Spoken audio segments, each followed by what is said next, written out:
Well, hi there. Thank you guys for your patience. We had to get something really exciting from the reptile room this morning, and so it caused a little bit of chaos, but I'm excited to show it to you in a little bit. First off, I just want to do a quick update from last time because you guys taught me that there's a search bar thing in Pokemon Go, and so those are all my shiny Pokemon. Let's see if I can get that so that reflection's not so bad. Whoop, that didn't help. There, can you see that? No, wait for it. Nothing. Well, anyway, those are the shiny ones I have. I caught 2 new ones since last time. Anyway, that'll be all the Pokemon talk, unless you guys ask questions about it. Then I can't stop you. I can't stop you from having us talk about that subject. But how are you guys doing today? We have had a pretty great week. It's been actually extremely exciting. Yesterday, we got to socially distance film for the first time that we filmed in a while. A video I'm stupendously excited about. Some animals that are just unreasonably bodacious, and I can't wait until that video's ready. Yeah, Utah's going to moderate. What do they call Yeah. it? Moderate quarantine. Moderate. I don't know. Utah's scaled back. They kind of didn't have we haven't been hit nearly as hard in Utah as in a lot of kind of higher density population areas. And so they've kind of eased a lot of the restrictions on us. We're still, wearing masks and keeping distance and stuff. So it was the most different sort of filming we've ever had, but it was fun. But everyone wants a chameleon video. Oh, I actually veiled chameleons. Yeah, veiled chameleons. That's one of those that it's like that is such an easy video to film because they're always available that it's absurd we never have. We have a Jackson's chameleon video, and we've got a Panther chameleon video, and we've got a Panther chameleon versus bearded anole or Cuban false chameleon head to head. But the veiled chameleon is yet to come, but it will soon. Once we get filming at full speed. We've actually, this has given me a ton of time while we're not filming to come up with some really exciting videos to film. And so the future is bright. It's going to be exciting. It's going to be exciting. Are there such thing as carpet chameleons? Uh-huh. People are saying carpet chameleons. Yeah, I should see. I don't know if anybody around here has carpet chameleons. I bet they do. I bet I could find one. What's your opinion on yellow-bellied slider turtles? Yellow-bellied sliders? I actually have been considering covering those as well. So, what Pokemon team are you on? Mystic, the blue one, and blue team. Go team, go! Oh dear. And let's see, yellow-bellied sliders though. They're cool. They're real similar to red-eared sliders. They are just not red-eared sliders. Sort of like. Painted agamas are not bearded dragons, and I actually so there's a small contained turtle pond full of all sorts of invasive turtle species, not too far from my house. It's actually where one of the local reptile rescues brings rescue turtles because it's a great place for them, and they're all walled in, and so it's sort of like it's an outdoor enclosed area, and I inquired if I can use the turtles there for videos, and they're like, yeah. And so there are a lot of yellow-bellied sliders there. So I might go snag one of these days, film a video, and then bring it back to its super pond. Awesome. Okay, question for you, Clint. Do you want to hop right into Patreon questions, or do you want to ruin the surprise? Oh, I want to save. We gotta save the surprise for a little bit. There aren't very many surprises possible that I could be more excited about than this surprise. Okay. Oh, there's a rhino iguana versus green iguana. There's as a video. Oh, yeah. Dwarf came in. Wait, are these questions? What is the question? These are just people saying the videos that they want. Oh yeah, rhino iguana wins. But they still have some serious cons, and you could watch our rhino video if you want to figure out if it's the right pet reptile for you. Somebody said your voice is so wholesome, but being slingers is that I love listening to you, and I love the animals you cover. Well, thank you so much. You guys are so kind. I never really thought much about my voice until people started making comments about it. It's apparently so soothing and calming, and then at the same time people are like, this guy's on crack. So I don't really know what's going on with my voice. There's no happy medium. No, there isn't. I apparently people on crack are soothing. I don't know how that works. Oh dear. I just recently, somebody was like, their comment was like, lay off the crack. And I was like, I don't do any drugs at all. Imagine if I did. Like, oh man. Ooh, this would be fun. An enclosure built for green anoles. I totally agree. Wait, I said it wrong, right? No, you said it right, but where it sounds wrong. Okay. It's the worst. That would be, we want to do an enclosure like that on top of the piano in the reptile room. Yeah, right now there's a piano in the reptile room. I'm really excited. I want to get it just a little bit more done. You know, we've kind of had to pause it because right now we're just trying to keep the reptile room from going under because, you know, we're totally shut down. I'm trying to figure out, you know, what we can do. If you guys have suggestions for what we can do to help fund the reptile room during this time, I would love to hear about them. But, you know, I want to be working on more of these enclosures. I don't currently have any green anoles, but I think they're really awesome display animals. As you know, I got some emerald tree skinks, and so they are kind of filling the role of green anoles in the reptile room at the moment. And they have an enclosure up on top of the piano, but it's sort of just a makeshift. It's not bioactive or anything because I want to build an awesome enclosure for them and I want to film it. So I kind of have to wait until we're filming again so that I can share that with you guys. But we did film an enclosure build last night. So exciting. I like those. Me I too. like tutorial videos. They're fun. They just they take a long time, and so and a lot of resources, and so they're hard for us to make. But we plan to make a lot of them in the coming months. Madison Page Sanford said, "Clint, my husband and I are sending a gift to you next week. Be on the lookout for a package. We appreciate it." Oh snap! We'll open it on one of our next live streams. Yeah, that's so. Thank you so much. That is so kind of you. Did you get those emerald tree skinks? I did. And well, I got half of the emerald tree skinks. Michelle got the other half, and that's how we made this work. I didn't want to buy just one because I wouldn't want to get a wild caught emerald tree skink unless I was going to try to establish them captive bred. And apparently they're not that hard to breed. So I didn't want to buy just one, and the cost was just a little bit prohibitive for me at the moment because obviously, like, we're trying to keep a business afloat, stuff like that. And so, you know, that was like, can I do it? And Michelle's like, you have to buy these. It's a moral imperative that you buy them.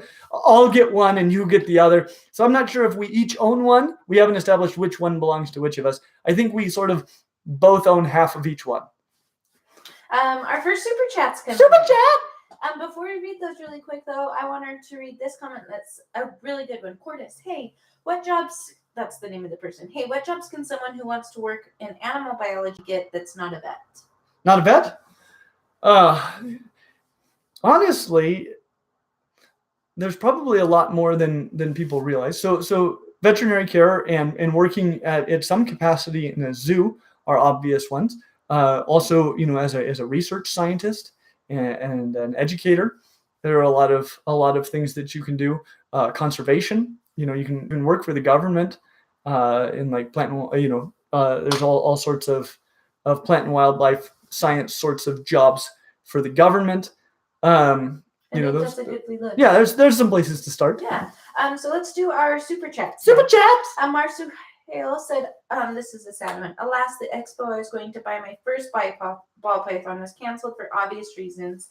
Understandable, but still disappointing. However, found a decent reptile shop about 3 hours from me. Holy smokes, where are you? And what kind of ball python are you looking for? I want to know. Good question. Sam Smart said, another super chat. Hey, I did not choose, so I'm getting a blood python. Also, say hi to Toby. Any tips? So I did not choose?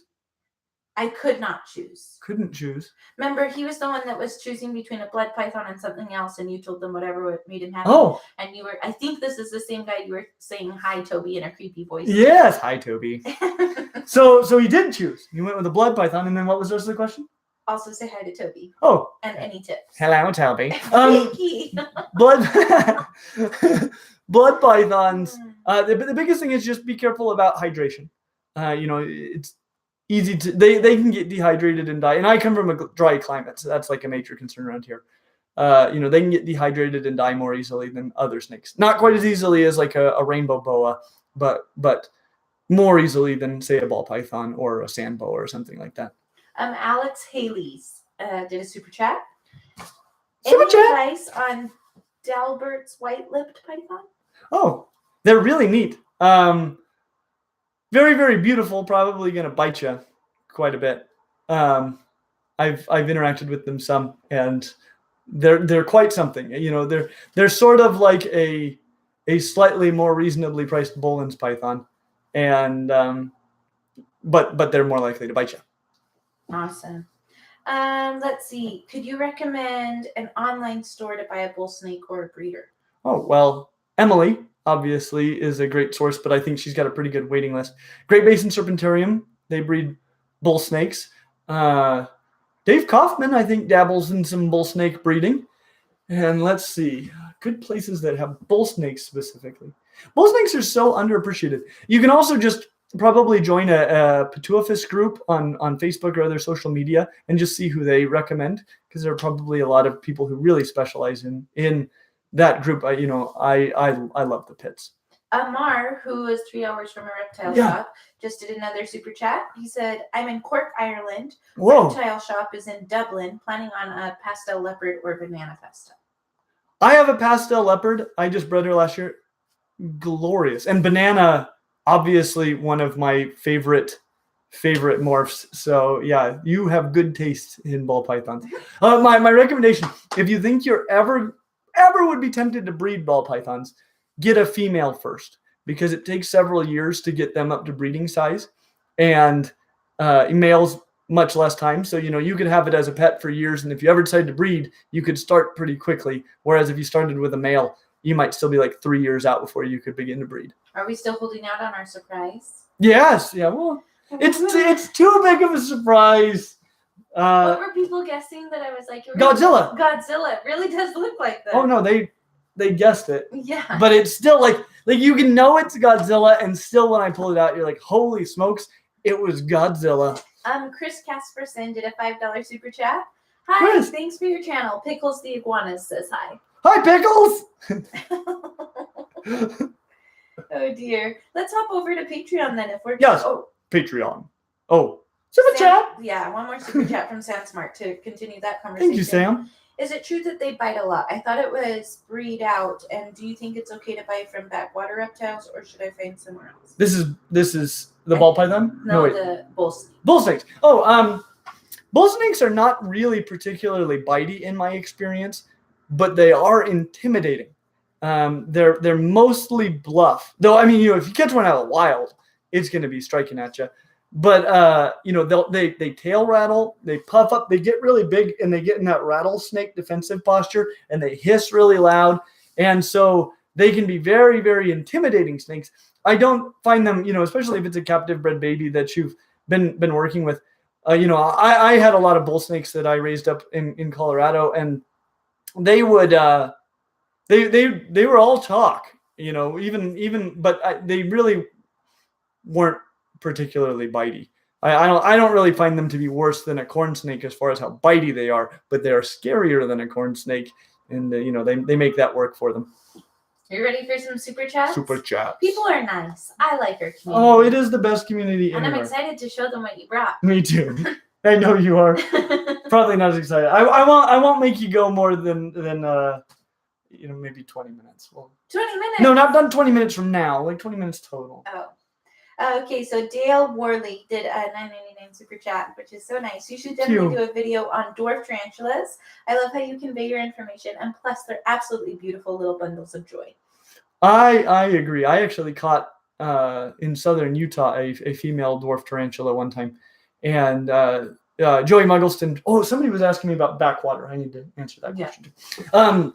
But Joey Muggleston, he's actually like who runs Great Basin Serpentarium. He probably does more tarantula breeding than he does reptile breeding, and so I actually got that tarantula to him because he's trying to captive propagate all of the native Utah tarantulas, you know, both for conservation. I don't even know if he has any other intentions in mind. I mean, he sells a lot of tarantulas, but selling native in-state tarantulas, I don't even think you can do that in-state. Like I think this is more about preservation of species, kind of the invisible arc. And backwater reptiles. Backwater reptiles. I have never ordered anything from Backwater Reptiles. I don't even really get mixed reviews. It seems like what I hear is usually not very positive. But again, this is sort of hearsay, right? This is just what I've heard. I have no personal experience, and so I don't want to tell you that's the way it is. That's just kind of my impression. Cool.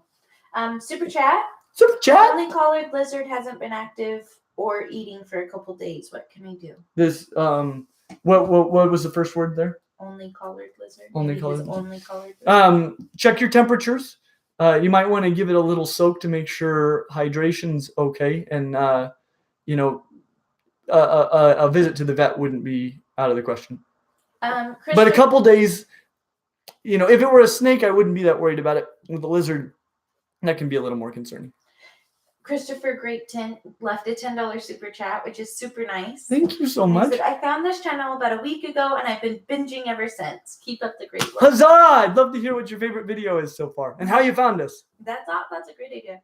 Hannah B left her super chat. Would you ever do a video on why crocodilians aren't lizards? Also, Gorhira, the BTS says hi. Yeah, crocodilians are stupendously not lizards.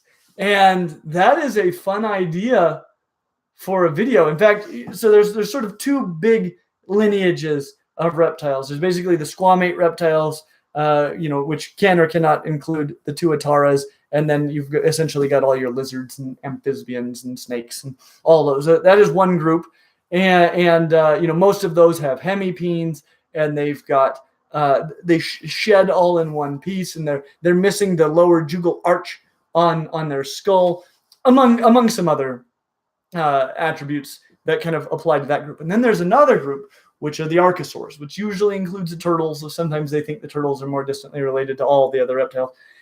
Usually includes the turtles, always includes the crocodilians and birds.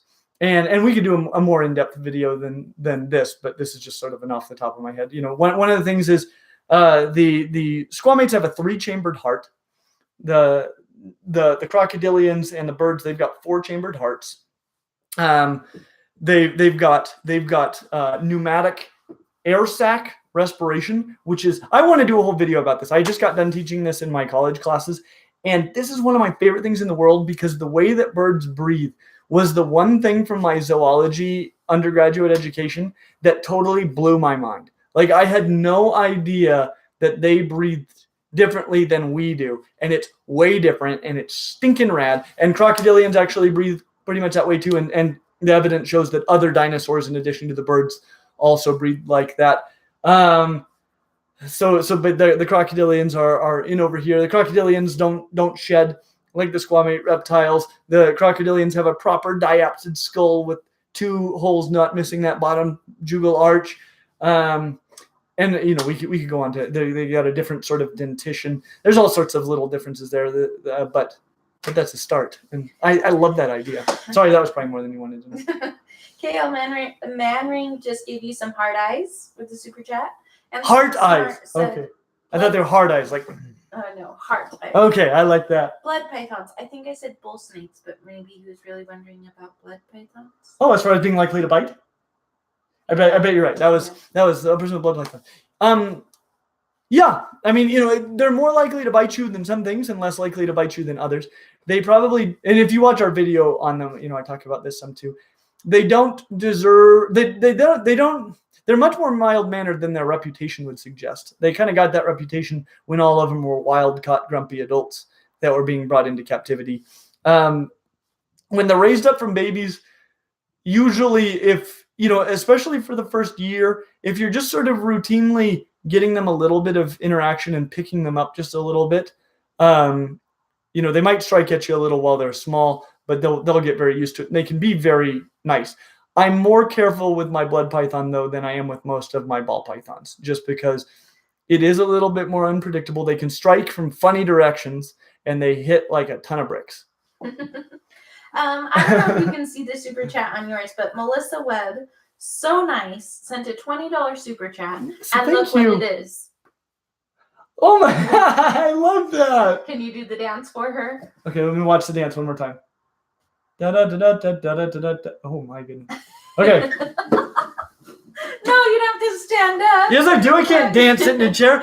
Da da da da da da da da da da da. That's. It's a little guy that says you are amazing. That's what he's copying. It's so cute. While I'm up, While you're up, should I unveil my mighty surprise? let's do these super chats super quick. Super chat, super quick. Yeah. Super chat, super quick. Inept Ginger says, "Hey Clint, I recently saw some wild groups of white tree frogs. They were in groups of 3. How do these groups work? I always thought they lived solo." This is probably in Australia. I don't know. So it should be. So white tree frogs get along pretty well. You know, tree frogs in general, they're usually not stupendously territorial. They might not be like working as a group, but if there's a place that's a happy place for a white tree frog to hang out, there are probably other white tree frogs that'll find it, and they don't tend to run each other off. They do pretty well in groups in enclosures too, but they're probably not like, I'm so glad all these other guys are here. They're so snuggly and wonderful. It's, you know, and they might, you know, some animals can feel stressed when they're alone because it's like, I'm now the only target here. And so, you know, there might be actually, it might bring down stress, but there's going to be competition for food. It's complex, but, you know, it's probably more that they don't mind each other more than they're actually trying to hang out together. Isla Woods just sent a super chat. Christopher Grapeton, another $10 one. Thank you. I found the channel while watching macro photography videos and saw the Black Widow video. Might move out next year for my 3rd year of college, but for now, my mom is firm on the no pet spiders rule. Well, I'm excited for you for the future. That video lately, YouTube's been showing it to lots of people, and that's so exciting because it's brought a lot of you to the community, and we're grateful that you're here. Yeah, we love this community. Our kids just found a spider on the couch. Yeah. They were like, "A spider!" And they took it outside. So hopefully your mom can warm up to them someday. My kids, anytime they see a jumping spider in our house or outside, we're like, we found a Lucas! And they named the little one Fragile. Fragile, yeah, they had a little one, they named it Fragile. It's so cute. Okay, sorry. Bruda said, would you ever make a video on Florida king snakes? What are some differences between Florida king snakes versus other kings like Mexican Cali? Speaking of Florida. Oh yeah, so I like Florida kings actually a lot. I actually don't like the look of them as well as I like some of the other kings, but it seems like they've actually got a slightly less bitey sort of personality. So in general, though, I mean, they're a lot like other kings. They're going to be great eaters that are a reasonable size. They're going to be good at escaping. So keep them from doing that. They might try to eat themselves sometimes, apparently. Alex Smith left a super chat. I got a Sunglow Pastel BCI, and it's all your fault. Thank you. It's not been fed since it arrived Tuesday. Or could it feed now? It was fed 10 days ago. I am so jealous because Sunglows are glorious, and this is a Sunglow and pastel. That has got to be like a glow-in-the-dark orange and white snake. That is so beautiful. Sorry, I'm just going to go on Sunglow for a second. My female common boa, she's het for Cal albino. I don't have any intention to breed boas because breeding boas it's you know, in a lot of ways not fun. It's messy. The males often breed themselves to death. I just sort of want my females to get huge and live great lives. But she's het albino, and I'm like, if I got a hypo het albino, I could make Sunglows because they're amazing looking snakes. So it's always a little bit of a temptation. As far as feeding, if it's a baby, this might be a good time to get feeding, and it probably is. Otherwise, you know, feeding them every couple weeks is about what you want to be doing for a boa. Yeah, it's easy to overfeed a boa. I'm so torn. There's more super chats, but also there's a surprise. What do we do? One more super chat, and then can we save super chats for a second? Yeah, we can save them. One more. Oh, they're so nice, and people are so good. Thank you for supporting us. Carolyn Little said, I would love to see a white line gecko video. By the way, I've been binge watching your videos and love them. Thank you for putting info out for people to learn. You guys are so great. We are so excited that we get to do this. This is sort of the resource I always wished existed, and it just didn't. And it makes me so happy that there are so many of you that enjoy it also. Oh, people are guessing. And white line gecko, yes, absolutely. People are guessing that the surprise is Gus Gus. Oh, that would be a good surprise. I honestly... So this thing that I have to show you today, I've been trying to think about why Gus is so popular. Lots of people have tegus. Tegus are a very reasonable big lizard. So, there are lots of YouTubers with tegus and just tons of people. I know lots of people with tegus. But I definitely feel like Gus is a special lizard, and he's special to you guys. And I've tried to really figure out why that is. And obviously, he's wonderful. I feel like part of it is because you guys can tell how special he is to me and how much I love Gus. And I think that this creature, you guys might love it just as much. Wait, you should show them your senior picture before you get it out. Really? Lisa's usually embarrassed about my senior picture. Well, it just goes to show how much you love them. Okay. I am embarrassed of his senior picture only because he looks like he's maybe 11. Yeah, I was not actually. I was going to say I was 11 years old when I graduated from high school, but you guys just might think I'm smarter than I am. I was not. I was 18. I was 17 when this picture was taken. I didn't look 17 though. So let's see here. Okay, here we go. Let's see. Oh dear, I got to figure out where it went. At least you put me on the spot. Bring it up on my. I'm pretty sure it's gonna be in my downloads. There's my downloads. I think I might have it. I got it. Okay. All right. Are you guys ready? So this is gonna give some stuff away though. Wait. I feel like we should do a countdown or something. Well, let me tell them some stuff. People all the time ask me what my favorite animal is. And I'm always like, I can tell you by category. Like, if you give me like, what is your favorite bear? I can be like, well, there are two schools of thought on this. But, but I can usually narrow it down if you give me a narrow category, but it's like, what is your very favorite animal? And one of them that's always in the running for me are gorillas. I worked with the gorillas at Disney's Animal Kingdom when I worked there, and like you could just watch them for hours a day and never get bored. Someday we'll live in a gorilla sanctuary. Someday we might have a gorilla sanctuary. That's kind of a dream. So this is 17-year-old me with what might be my favorite animal on the planet. Okay. But Leisha's already laughing. Okay. Ka-chow. And that's not like in the 80s. That was in 2003 when that. 2002. It's taken in 2002. Wait, they didn't get a good enough look. They didn't? Well, I think they need a modern update on this. I know, but that was not a good enough look. Okay. They can screenshot it. It's now public record. This is not the same. This is not the same one. Individual. This was a rescue. These are not native here to Utah. And this one was caught wandering around in a neighborhood.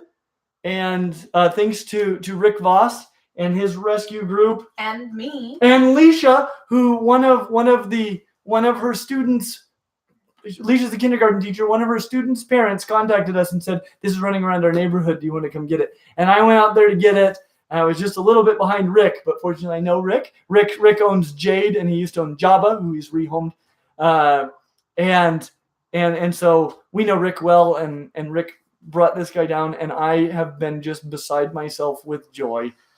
All right, here we go. Let's see here.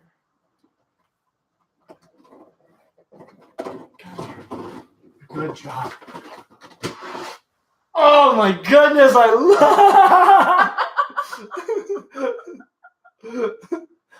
love this creature so much.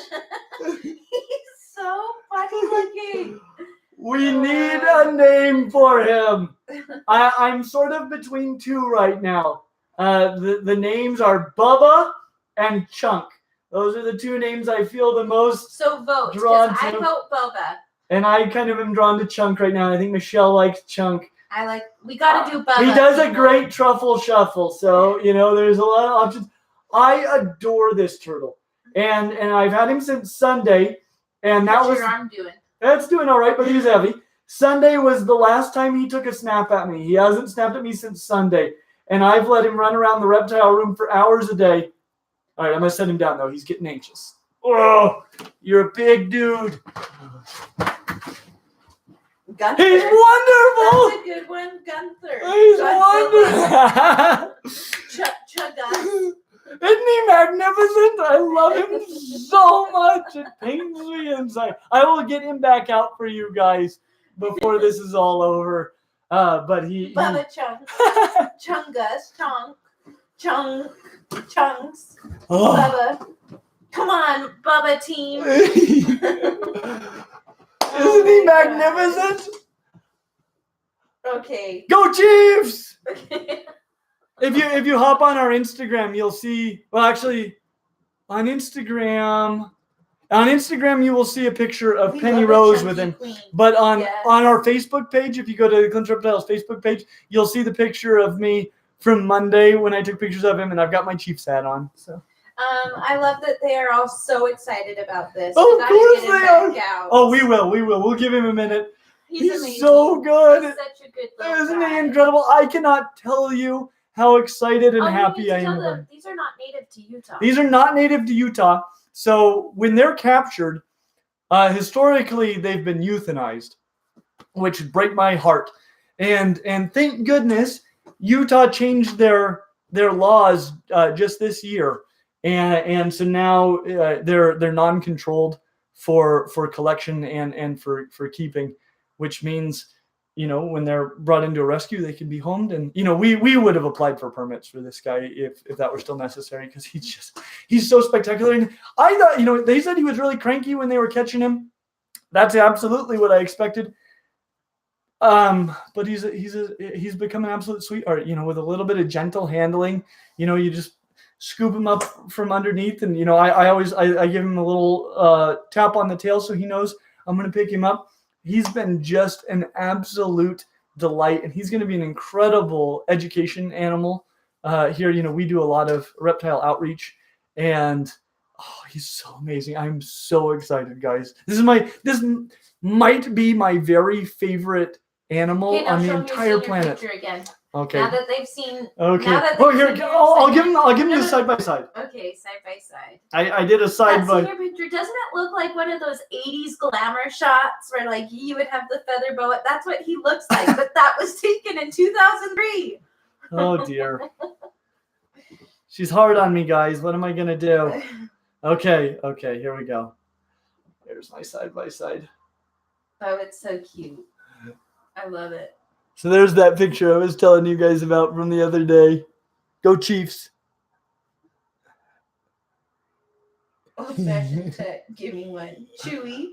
That's a good name. I like Chewy. Chewy's not bad at all. My one that I'm holding there, I had him from the time he was really, really small until I moved to Peru, and then my parents actually. The picture, that's creepy. What now? You're looking at it. This is my new eyes. Yeah. But this is the only way I can see it. So, do you want my eyes? No, just cover your face. You're doing great. Okay, but that snapping turtle there, his name's Nipper, and Nipper was always I thought that was a great name for a little snapping turtle or a big one, but I don't know. I really like Chewy. That's so cute. Chewy. Crunch. There's all kind of Chonk. Isn't he wonderful? So cute. Wasn't that worth the wait? Peru. Somebody said Peru. Peru. Okay. Oh my goodness, that was exciting. I just want to pull him back out. Okay, one more little chubby. peek, and then I still promise I'll get him out a third time before this is over. Are we doing another peek? Yeah, let's do another peek, because he's amazing. I just don't want to overdo it with him. Hey, buddy. Hi. He's such a good boy. Don't get your fingers snapped off. Be careful. Oh. Yeah. I love him. Hi. He's just so funny looking. He's getting more laid back about handling. You can see he doesn't even really go into shell anymore. He's just like, yeah, whatevs. And I got to tell you, he's gaboon vipering me, where I feel totally confident with him, and I just want to give him a hug. And I have a feeling he might make me regret that. He is so funny. I honestly feel like he looks like the weird troll thing with a cheap dollar store shell, like turtle shell on his back as he crawls around. And look at he has fins. I mean, not fins, but like webbed feet. I love him so much. Look at that. Look at that. But he's getting very laid back about handling. He's gonna be the best. I mean, you can see how cool he is. He's just so... merch, somebody said. Yeah, Michelle, we need a giant snapping turtle shirt. Stat. A stat. People are asking, where's Gus Gus? And also Bowser. I love Bowser for him. That's cute. Chewy though. Can we do Chewy? We will keep maybe we'll make a poll in the coming days. This name though, it's gotta mean something to me. It's gotta like hit my heart just right because this is the ultimate. Like I am beside myself with joy. There's no animal that I could have and be more excited about. Though I gotta tell you, we filmed a video last night about some animals that I'm almost this excited about because they're just, oh gosh. Okay, super chats. Let's do a Okay. lightning speed round. Lightning round. And let's go back to Chewy. I'm calling him Chewy from now on. Oh dear. No, you can help me decide what his name is. James, okay, you ready for lightning speed? Lightning round. Okay, James H2O says, my new Dimitri boa has not eaten since I got her in December. Tried every feeder. Should I have her assisted fed by my vet? Maybe. Assist feeding is kind of a last resort, but a lot of times it works really, really well. I mean, I guess I wouldn't tell you to do it if you've never seen it done. Go do it at the vet. You get like a pinky mouse. You get the head wet and you just introduce it. And sometimes I do something called chain feeding. I made this up. I don't know if that's what you should call it, but I have a slightly larger feeder if it's a larger baby. I'll get it started with a pinky and then I'll have a larger one that I'll kind of follow up the pinky with just to make sure they get one good meal. But yeah, you might be getting to that point. There are also some things that they can give it that might be appetite stimulants for it. And also check your husbandry. Great. Speed round, sorry. Milo Woods. Where should I buy a jeweled Lacerda? Whew, I had to look for a long time. I finally found one on Facebook. Animal Ark in Orem, Utah gets them sometimes, so you could check there. Joshua Ben says, thank you for your work. Before I saw your channel, I never thought of getting a pet reptile. Now I'm considering getting an Ackie monitor. Oh, what an Is excellent that a choice. bad beginner reptile? As far as monitors go, that's absolutely without question the best one you could possibly get, and it's not an unreasonable beginner reptile. It's just an expensive beginner reptile. Aquarius Moonstone says, hi Clint, thanks to your videos I got a crested gecko and 2 ball pythons. They are perfect pet reptiles for me and it's going great. I'm so happy for you. Those are really great choices. My own Silk 81 sent a $24.99 super chat, Thank which you is so nice. much. Thank you guys. I recently acquired the thick tail geckos, Australian barking gecko. Can you do a video on them? Also, you've got to be one of the most positive, enthusiastic people I've seen. Well, thank you so much. Yeah, I would love to do that. What is he doing? He's just crawling around in there. Oh, okay. This is what Gus do. But yeah, we'll cover a lot of species like that in the future. It's like one species at a time. That's why we haven't gotten to veiled chameleons. Like there's so many cool things that just present themselves. I'm like, well, I got to cover that. I got to cover that. I got to do that head to head. I got to cover that. I got to cover it. Like I can make lists for days. When all this began, I'm like, okay, well, what are all the videos I can make just using the animals I have? And there are tons of videos I could make even with just the animals I have. So many animals I have we haven't even covered yet. So yeah, someday we will get to them. Okay, Donovan Spurgeon sent a $20 super chat. Thank you. Would you do a video on any of the large crocodilians such as Niles and Salties? By the way, I'm thinking about getting a caiman lizard. Any way to get an in-depth video of care and setup? Absolutely. In fact, I have a friend who might be getting some of these crazy animals in the nearest future. He's one of very few people I know that I can say he might be getting one, and I'm not like because he's an idiot. It's because he's actually probably the right kind of person. He's probably opening a zoo, so Milo Woods sent a $19.99 super chat. Hi Clint, I absolutely love your channel so much. You recently did a video on jeweled Lacerdas. Where would you recommend getting one? Another one.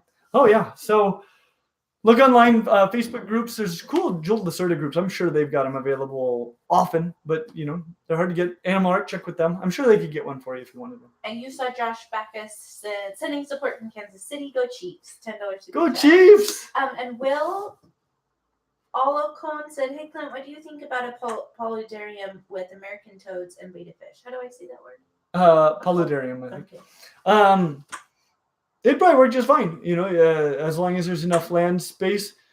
Toads might do things in the water that might kill your bettas, because toads have a lot of toxins on their skins. And so that would be my biggest concern. A lot of people are now requesting a snapper video, which Haven't filmed it yet, but Okay, we got to do a poll though for his name. So far, there's Chunk, Bubba, Chewy. Let's see what other things were people were doing. Bosk. What's Bosk? He's a bounty hunter from Star Wars who's a reptile. Oh, I see. Okay, and can we Rancor. We have some Patreon questions. All right, yeah, we haven't even done any of those, have we? Patreon. I know, but it's been so fun. I have this fat thing. I'm a stranger to snapping turtles. I am a Utah native myself, and so I haven't seen very many snapping turtles ever. And so to pull out this massive big thing, I'm like, I just want to stare at him all day. He's so funny looking, but in like the most adorable, endearing way. That's exactly how they are. They're wonderful. They're just wonderful. Okay, really quick. Let's do these Patreon questions. Okay, we'll get that hognose question eventually. Yeah. Okay, good. Chelsea Dukes. What reptile room project are you most excited to start when the shelter-in-place stay-at-home order is lifted? And can you safely go to the hardware store and be around people again? I can go to the hardware store. I'm trying to keep stuff like that to a minimum, so I haven't. I need to get just a ton of supplies. I'm finishing up some writing now, and so the things I'm really excited about are I've got some plans for some like walk-in type enclosures. And, we'll see. They're probably not the first priority when we get building stuff, but I am so excited about those. Rachel Connor Mailing said, this may be a silly question, but I'm from an area which doesn't really have much in the way of native local reptiles, so I don't have a lot of knowledge. I saw someone, I think from the U.S., post a meme the other day saying that if you see a snake somewhere really ridiculous, pickwas of a snake halfway up a brick wall somehow, that it's probably a harmless rat snake and to leave it be. I'm wondering, are rat snakes particularly mischievous or just very common? Well, the main thing is if it's climbing into a weird place, it's probably not a viper. And so like in the United States, we've got coral snakes, but most people don't really bump into coral snakes very often. If you do, you flipped over something and it was under there. And they're pretty distinctive. You can confuse them for milk snakes, but other than that. But when it comes to climbing, vipers are horrible climbers. And so when it's up a tree or up a wall or something, it's almost certainly some sort of colubrid snake and not something to worry about is what they were getting at. And so, yes, I mean, if you're a bird in a nest, rat snakes are very mischievous. Austin Eckerly is pretty vulnerable in this one. It's pretty sweet. I just want to say thank you for your channel and everything you do. I've been struggling with alcoholism, and your videos have helped me to find a new relatively safe hobby to take the place of drinking. I'm currently stuck in South Korea and Iraq, so I can't have any reptiles at the moment, but I've already ordered everything that I need to start keeping a boa and had it sent to my home in Tennessee. I haven't been this excited about something in a long time. Thank you for sharing your passion for these terrific creatures and giving me the information to fuel my own passion. That is so wonderful. Thank you for sharing that. There's a scripture in our church, and I'm paraphrasing it, but it says, don't be overcome by the evil, but overcome the evil with good, And so when sometimes it's just like, there's something you want to stop doing, and if your mind is just on, I gotta stop doing this, I gotta stop doing this, I gotta stop doing this, like that's really hard to do. But if you just replace those kinds of things with something wonderful, like this incredible hobby, it's amazing how those other things, like down the road, you'll be like, oh yeah, I used to do that. And they can just disappear because you've just replaced those things and the time and energy and thought and money and all the things that you put into that activity into something so much better. And so I'm so happy, and thank you so much for sharing that. And for supporting us. Yes, my goodness. That's awesome. Andy Bunn says, what kind of larger reptiles do you plan to include in your reptile room? Right now, the plans are pretty much just amazing enclosures for a lot of the larger reptiles I have. Obviously, now there will be one for a great big snapping turtle and a sulcata tortoise and a big old tegu and a Dumerril's monitor. We are getting offers for a lot of rescues. Recently, we got offers for rescue for an Asian water monitor and a Burmese python, and those are things that I normally wouldn't consider taking on. And now it's like, well, maybe that's not that unreasonable. And the room is special because it's not about what you see there. It's about what you feel there. Yes. And the experience that you can have there. We really want the room to feel like a space where you're walking into, Clint's especially, but mine and Clint's space. That's why there's a piano and couches in the living room where it feels like not a zoo. It is Clint's dream reptile room. If you were walking into his home, that's what his reptile room would look like. And so it's more about what you feel and the experience you're having and interacting with the animals and interacting with Clint and the people who are there. And so I think that's the dream of the reptile. Exactly. So Thank you. No, that's perfect. Tyler Lashbrook said, "How's the ball python breeding season going for you? Have you had any luck? Any luck? Are there any locks? Sorry. Are there any pairs you're particularly excited for?" To be perfectly honest, I haven't really paired hardly anything this year. It's been such a busy and crazy year for me that, and things have been so unclear about what the availability of feeders and things will be that I haven't been breeding anything. I have some ball pythons that I would really like to breed this year. And so I might try a late season pairing with them, but I don't have anything, but I have a lot of them that I'm raising up from last year that I'm very excited about. Awesome. Let's go to some super chats. Super chat. Christopher Creighton said, "Chunk, CHUNCC." Phyllis Wells says, "Can you house a male and female Chewy together?" Chewy. Yeah, I mean, they're going to breed. So make sure that the female's old enough to handle that. And you'll probably want to separate them once they're done breeding so that he doesn't just hassle the heck out of her and she attacks him in defense and stuff like that. But they'll get along. Oh, they'll get along very well. King Me J Saunders says, "Will you be doing one of your videos with Emily's green anaconda?" Oh, seems very plausible. There are no plans at the moment, but we like Emily a lot, and so we'll no doubt be heading up there again. And green anaconda seems very, very reasonable. Nicholas Bazar, thank you so much for the super chat. He left a $10 one. You guys are the best. Thank you for all you do. What are your opinions on Sunbeam snakes? I got a female and would like to start a breeding project, but having a lot of difficulty getting her to eat. Yeah. Sunbeam snakes are really cool looking. A lot of the time, if you're keeping them right, you're probably not going to see them. And getting it feeding, I mean, that's going to be, that's your priority number one. Don't even consider breeding a snake that's not eating like a champ. And so make sure that, that's what you need to do right now. Get that snake eating really, really well, and then worry about breeding.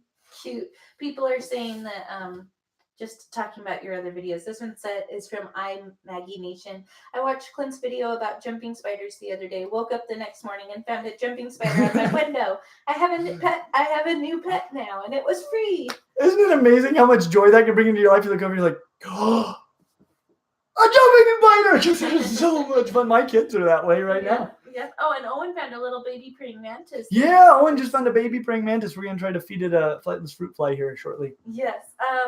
Also, I'm really excited to get him out again. He's so cute. Oh, okay. People are still giving name suggestions. Right now? Right now? No, not right now. I can. I think we've got to do a countdown. Well, we've still got. We are not even close to an hour. Oh, I know, but we've still got some super chats. We've still got. Okay, well, keep going.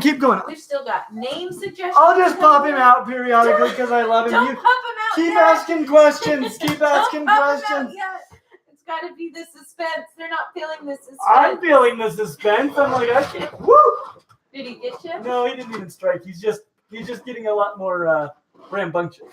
Be careful. That chunk. He is a chunk, no matter whether or not that's his name. Look at what a glorious monster. Why does he look like he's smiling? Because he is. I want to squeeze him. Oh, he's glorious. Oh my goodness. He's glorious. I want to squeeze him so, I just want to. See, he's getting you too. That's what he's doing to me. I'm gonna give him a hug. Wait. Put him closer to the camera so they can actually see his face. Ugh. Good job. How's your arm? Getting it's heavy. A good workout. Yeah, if his goal in life was to bite me on the face, he is doing the perfect strategy for that, because he's just like, I will be completely wonderful all the time cute. Until the day he puts his face right where I can get it, and I'm just gonna nail that guy. Please don't nail him. Phyllis Wells says, "Thank you for all the information. Yes, I'm planning to breed them." Awesome. Sam Smart says, "If you have a blood python there, can you take it out? Please also say hi to Toby as happy as you can. And I think you should make a Sherman like a tank." What? You should name it Sherman like a tank. Ah, sure. Oh, like the Sherman tanks from World War II. Yes, because it's the Abrams that we have now. Okay, so there was, yes, I do have blood python here, but he's way, way, way down in the basement, and I have my snake hook is actually at the room, and I usually let him know I'm coming with the snake hook first. So in the future, baby. My snapping turtles are named Snap, Crackle, and Pop. And so Janelle R says his face looks like Bosk. Is that the Yes bounty hunter guy? Let's pop back over to Patreon real quick. Patreon. Eleanor Wolf. Hi, I love your live events. What is the most surprising genetic research you have read? Most surprising genetic research I've read. Surprising. I will have to think about that. A lot of the sex determination stuff is really interesting. You know, a while back, one of them probably the one that was most revolutionary for me was when I discovered about the chromosomes determining sex in snakes, because, you know, we thought that they were ZW, but it turns out that both the boas and pythons are XY, and they're independently XY from one another, because that group is generally ZW, and they both independently developed XY sex determination. And that was really relevant for understanding what was going on with banana ball pythons. Zanea Coleman, she has a little reptile community that she talks about all of the animals that she has. And her question is, where do you purchase your crickets from, and how do you go about starting a colony? We have tried a few times, but are not having luck as they die off very quickly. Thank you. Glad you're safe and healthy. Crickets are the worst. I bought some crickets recently from Rainbow Mealworms, and they were great. But usually I buy crickets from a local pet shop in about the quantities that I'm going to need, say, for the next 2 days, because I just don't find crickets last very long. I like Rainbow Mealworms a lot, and so I tend to, what I do is I order huge quantities of both mealworms and superworms, and I breed mealworms, and I rebuy superworms quite a bit, and then I breed dubia roaches. And you know, crickets are great because they don't bury themselves, and so, you know, I basically just get them, gut load them, and feed them off, and I try to get them all gone as quickly as possible. So she has quite a few animals she has a rescue, so 13 reptiles in total, 2 hedgehogs, etc. So would you still recommend her getting what she needs for just 2 days, or start breeding roaches? Oh yeah, I would recommend breeding dubia roaches, buying large quantities of superworms, especially for those hedgehogs, and mealworms are super easy to breed. So Michael Maglio, sorry you guys with the names. To be honest, Clint, I just want to ask you how you and yours are doing. Your content in general and general personality has been a comfort for many of us. I hope that you're finding the same somewhere. Thank you so much. That's really thoughtful of you. I'm actually doing really well. For a long time, I have been running at my full capacity. We have our outreach program and the reptile room. We have the videos that we do. I was teaching college classes at a university and at concurrent enrollment for a school. I was finishing up things with my PhD and my publications from that.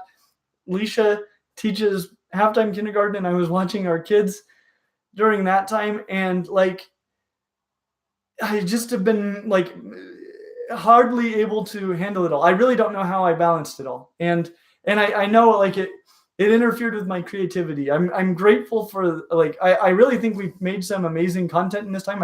I'm happy with all of it. I'm amazed with what we've made, honestly, but things are starting to ease up on me as I'm finishing a lot of these tasks, and I'm feeling a little bit more free and excited than I have in a long time, to be perfectly honest. And I'm having ideas, for the future of our channel that I'm really excited about in the reptile room.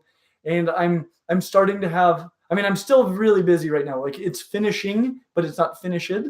But I can see the light at the end of the tunnel, and I'm in a great moment. It's a great moment. And thank you so much for being thoughtful enough to check on me. That means a lot. That's really nice. I guess the water. Miguel Figura. Sorry. Hey, Clint. So I've had many. Figura? Figura, yeah, probably.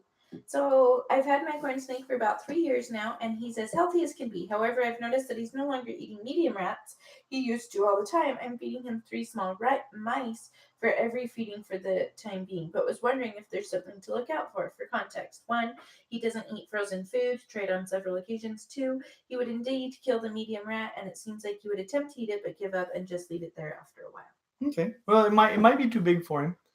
And some people talk about fat content of rats. It really seems like they're basically identical to just a great big mouse. And so multiple mice is just fine for a corn snake. If you can get them on frozen feeders, though, that would definitely be safer in a lot of ways.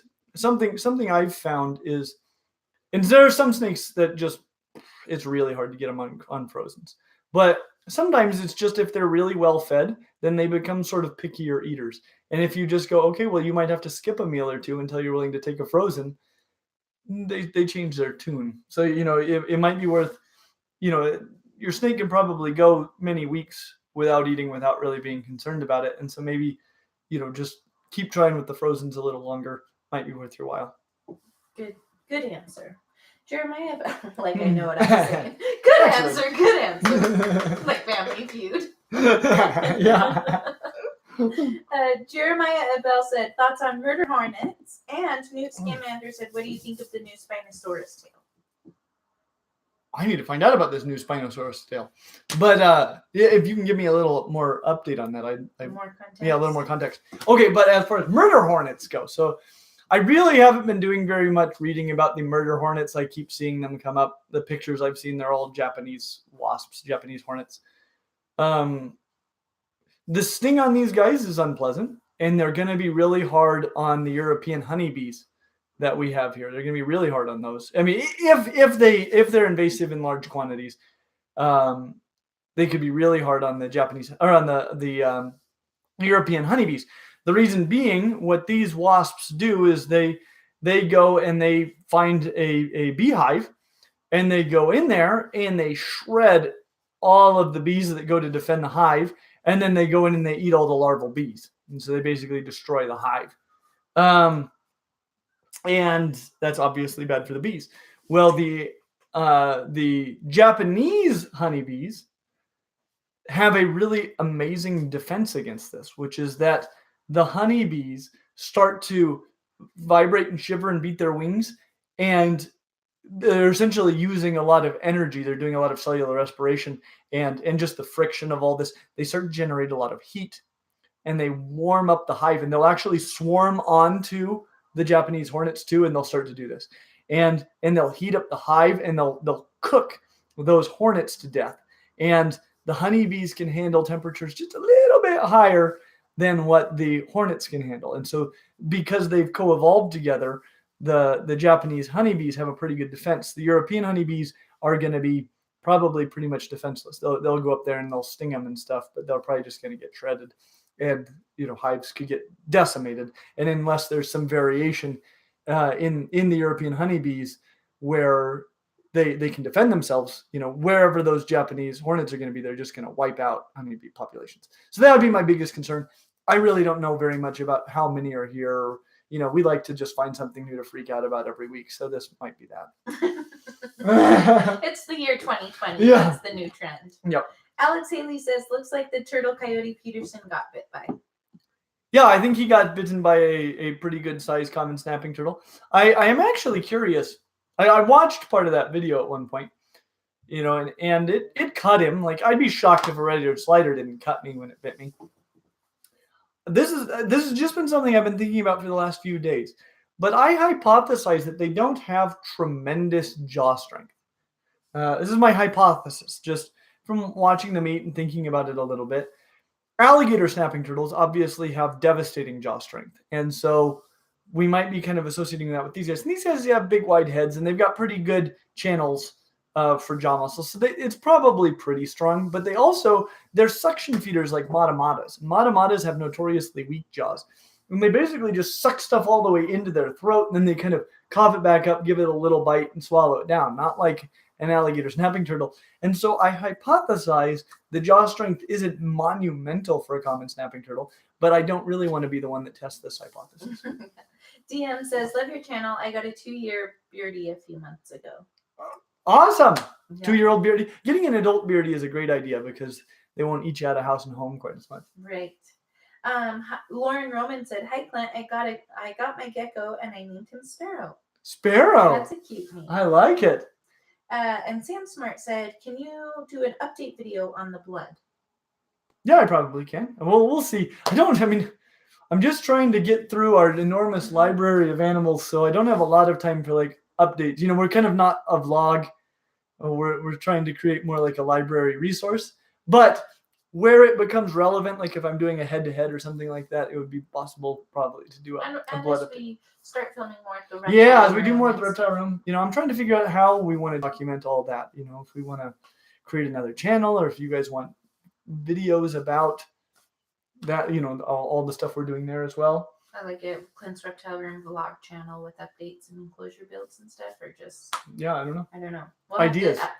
Send ideas. As I become more free, my creativity will elevate, and I'll be more open to ideas. When I'm like at maximum, I'm like, no new ideas. So we have a couple more super chats, and then it's been an hour. Okay. And we may want to just say bye to our snapper friends. We might need a little countdown for that. Oh, for a final goodbye to him. Goodbye. Yeah, we'll have to get him out one last time. Alexander Cortez says, Clint, I'm begging you, bro, make the chicken video. We will, actually. So there was a period where like all of our friends had chickens. I'm like, I can make a chicken video whenever I want. And then all of our friends got out of chickens. And now all of our friends are getting chickens again, right? It's nice how like a potential into the world, everybody's like, I need to farm. Lucas Anderson said, hi, I'm hoping to get 2 hourglass frogs and maybe in the future a chameleon gecko. Also, you should name your turtle Stanley. Or Kevin from The Office. Stanley from The Office made me think of Kevin from The Office. Yeah, we could name him Stanley and we give him crossword puzzles to do. Stanley's honestly one of my favorite characters on The Office. Kevin wouldn't be good though, because Kevin has a turtle. Remember he had like taped the turtle shell together on The Office? Oh yeah, that was tragic. Sad. And I know too many Kevins also. Yeah, that's true. We can't. The nicest thing though was if we named him Kevin and it turns out to be a female, Kevin is a girl, just like an Up. Just like an Up. Okay, I think it's about time to start doing a countdown. Is that all of them? That's all the super chats. Oh, thank you guys. You guys are amazing. Supporting us. You've really helped us get through a really hard time, and we intend to keep doing this. We're still quasi locked down, but hopefully that in the future we all get to get out a lot more, and we'll just see what you guys think we should do as far as these live streams. Also, I love when they say where they're from. It's really awesome. It is so amazing to hear all these. Yeah, some people are saying hi from Belgium and hi from it's amazing because in my mind I'm like, yeah, there's 20 people watching that like live down the street. It does feel that way. And then we go to Australia and somebody's like, Clint, and I'm like, I have friends in Australia. So cute. Let's see. By the way, check out Coop's Reptiles on YouTube. Coop was an amazing guy that we met while we were in Australia. He's been a fan of our channel, but he has his own awesome channel it's called Coop's Reptiles, and he didn't name it after our channel. It's just an amazing coincidence. And he is essentially the Australian me, and he covers all kinds of cool Australian species that we just don't even have here. So check him out. Yeah, he's cute. We really liked him. He was really nice. Yes, he made our day really excellent while we were there. Mark Suarez, which by the way, we're trying to get those videos out. I want to show off those videos so badly. It'll happen soon. Mark Suarez says, what are your thoughts on the ethics? This is a super chat. That's why I have to read it. Super chat! What are your thoughts on the ethics of... What are your thoughts on the ethics of eradication and reintroduction? Ooh, that is a very... Of species? Yes, I know what this is about. I'll answer it. So what? That is such a great question. So this is talking about invasive species and species that have gone locally extinct. So suppose I look somewhere like the Everglades. I look at green iguanas or tegus or cats or whatever we got down there. I'll pick cats because they're the most destructive of that group. So, I've got all these wild feral cats living in the Everglades. they're obviously causing terrible havoc for the native species there. Cats can easily drive species to extinction. And so, if you want to protect the native species, the only thing you really can do is try to eradicate the cats, which means a whole lot of cats have got to die. And often it's not going to be in the most ethical way possible, because you just got to trap them and shoot them out of trees and do stuff like that. And how is that, right? Just because that cat isn't a native species there, does it deserve to die, and maybe die badly? That is a tough question, because if it doesn't die, it's going to kill tons of other stuff that was native there. But is the value of the life of a native animal more important than the value of the life of an introduced animal? I think oftentimes the consensus is that it is, but if you really had to get down on why, you might struggle a little bit to come up with some real justification. There's also, when animals go locally extinct, should I bring in, should I be breeding them in captivity and re-releasing them? Do we have some responsibility to reintroduce things? Extinctions are a natural part of life and populations. And I think generally kind of the place that we land, as far as, where we usually fall on this, is that if humans are responsible for the extinction or the introduction, we also feel responsible for trying to reverse it. And that's probably not a bad policy to have. But, as far as just like net suffering, it's going to depend on what criteria you're basing your ethics upon. And, by trying to eradicate species, you might be doing a tremendous amount of evil, but the lesser of two evils, maybe. Awesome. This kid, let's see if I can find Isaac Wedgwood, has been asking this whole time, so we'll do this super quick before we go. Hey Clint, do you have any tips on keeping 2 female leopard geckos in the same enclosure? No, just monitor them carefully. That will go fine unless it doesn't.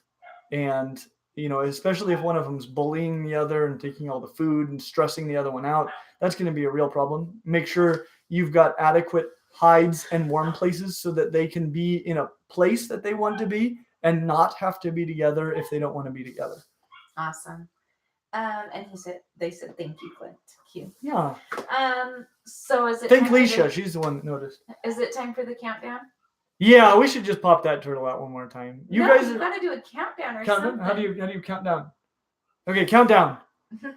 Everybody start counting down. 10, 9, 8, 7, 6, 5. It's facing the other direction. And that's when Clint's hand got bit. 3. Good thing I didn't try to do it blind. 2. Why would you do that? 1. 0. Turtle! Yay! He's so cute. I want to bite him. Oh, hooray! I'm full of joy. Oh, he's so chompy. But he's not. He's so pleasant. I love this guy. Is that about as big as they get, or do they usually? So he's probably about 30 pounds, and they can get up to about 50 in the wild and 75 in captivities. So, and I haven't weighed him. They can get even bigger, but he is plenty big. So he can get bigger. He's definitely the largest snapping turtle I've handled consistently. And we are not positive if it's male or female. No, I'm not. I can find limited resources, and all they'll show me are pictures of males. He's looking right at me, and his face looks just like a sloth face. Sloth loves Chunk. Oh, man. You guys are amazing. So cute. Say bye. I want to call him Chewy. I love him so much. Chewy seems like a name for a furry thing. No, Chewy seems like the name for that guy. But he doesn't chew. Yeah, he sucks, and then he does one little chomp. He's a chomper, if anything. Okay. He's had enough. You've been very good, buddy. Thank you for saying bye to our friends. Well, you guys are amazing. Thank you for being here. And we hope to see you real soon. Bye. Bye, guys. Thank you. Oh.